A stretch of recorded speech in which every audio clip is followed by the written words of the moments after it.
सगळ्यात पहिल्यांदा मी धाराशिव लोकसभा मतदारसंघातील तमाम जनतेचं मनापासून या ठिकाणी आभार व्यक्त करतो की मला जनतेचे प्रश्न सोडवण्यासाठी देशाच्या सर्वोच्च सभागृहात दुसऱ्यांदा विश्वास टाकून पाठवलं।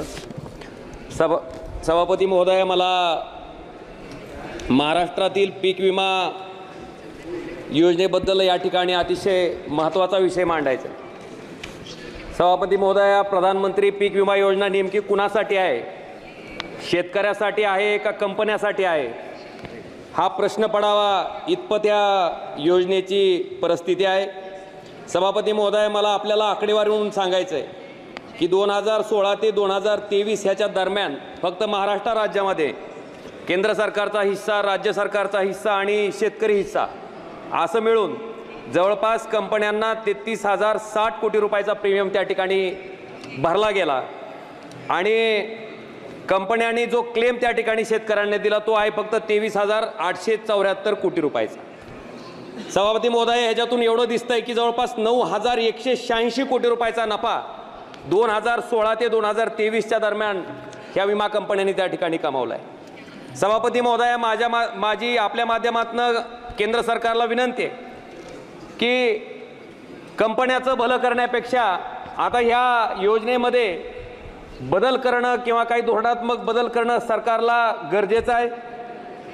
1 हेक्टरचं पीक संरक्षित करण्यासाठी प्रीमियम पोटी कंपनीला जवळपास 18,000 रुपये 1 हेक्टरी त्या ठिकाणी केंद्राचा हिस्सा, राज्याचा हिस्सा आणि शेतकऱ्याचा हिस्सा म्हणून दिला जातो आणि मदत मिळताना मात्र कंपनी त्या ठिकाणी शेतकऱ्याच्या तोंडाला पानं पुसायचं काम करते। सभापती महोदय, मला अजून एका गोष्टीकडं ह्याच विम्याच्या संदर्भात केंद्र सरकारचं लक्ष वेधायचं आहे। ऐन निवडणुकीच्या कालावधीमध्ये खरीप 2023च्या पीक विम्याच्या बाबतीत केंद्र सरकारनं 30 एप्रिल 2024ला एक परिपत्रक काढलं। ज्या परिपत्रकामुळं परत केंद्र सरकारचं धोरण कंपनीला धार्जिन आहे असं त्या ठिकाणी दिसतंय। सभापती महोदय, मला आपल्याला सांगायचं, आपल्या माध्यमातून सरकारला सांगायचं की 2023ला खरीप पीक विम्यासाठी धाराशिव जिल्ह्यातील 7,53,382 शेतकऱ्यांनी त्या ठिकाणी विमा उतरवला। पैकी 5,19,273 शेतकरी त्या ठिकाणी या विम्यापासून वंचित आहे। सभापती महोदय, त्याचबरोबर बार्शी तालुक्यातील 88,560 शेतकऱ्यांनी त्या ठिकाणी पीक विमा उतरवला। पैकी जवळपास पूर्ण शेतकरी त्या ठिकाणी विमा अग्रिम मिळाला आहे पण विमा मिळण्यापासून त्या ठिकाणी वंचित आहे। आणि औसा तालुक्यातील 1,27,381 पैकी जवळपास 33,605 शेतकरी वंचित आहेत।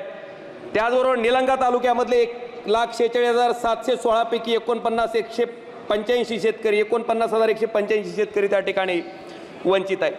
सभापती महोदय, आपल्या माध्यमातून मला सांगायचं आहे की हे परिपत्रक ऐन निवडणुकीच्या काळात आचारसंहिता असताना सरकारनं त्या ठिकाणी काढलंय।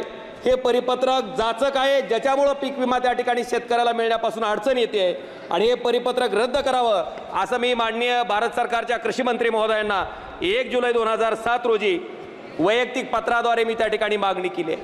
माझी आपल्या माध्यमातून केंद्र सरकारला विनंती आहे की ह्या पीक विमा योजनेच्या बाबतीत केंद्र सरकारनं फेरविचार करावा। 18,000 रुपये प्रीमियम कंपन्यांना देण्याच्या ऐवजी डायरेक्ट शेतकऱ्यांना त्या ठिकाणी जर हे देता आलं तर मला वाटतं की शेतकऱ्याला डायरेक्ट पैसा मिळेल आणि हे 30 एप्रिल रोजी काढलेलं जे परिपत्रक आहे ते परिपत्रक मात्र तातडीनं त्या ठिकाणी रद्द करावं आणि पीक विमा मिळण्याच्या बाबतीत शेतकऱ्यांचा मार्ग त्या ठिकाणी केंद्र सरकारनं सुसह्य करावा अशी मी कळकळीची विनंती आपल्या माध्यमातून केंद्र सरकारकडे करतोय। धन्यवाद सभापती महोदय।